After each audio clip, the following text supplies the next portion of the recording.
खैफर Nathan Shah वेझो खुदावाह शाख के 50 फुट घारो पइजी वियो। ॻोठ जमाल ख़ान लगारी वटि शाख के घारो लॻो। इतला बावजूद आबपाशी अमलदार न पहुता। तव्हांखे ॿुधायूं पिया खैफर नाथन शाह मां जिते खुदावाह शाख के 50 फुट घारो लॻो आहे। ॻोठ जमाल ख़ान लगारी वटि शाख के इहो घारो लॻो।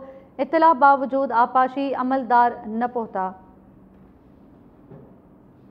ॻोठाणनि जो चवणु आहे त शाख के रूणियूं पवणु शर्त आबपाशी अमलदारनि खे ॿुधायो पर के बि क़दम न खयां विया आहिनि।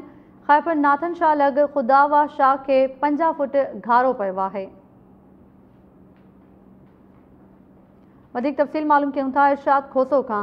जी इरशाद खोसो।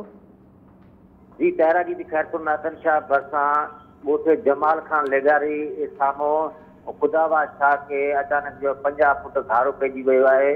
जंहिं करे जेको आहे सो पाणी हींअर तेज़ी सां जेको आहे सो मुख़्तलिफ़ ॻोठनि ॾांहुं वधणु लॻो आहे।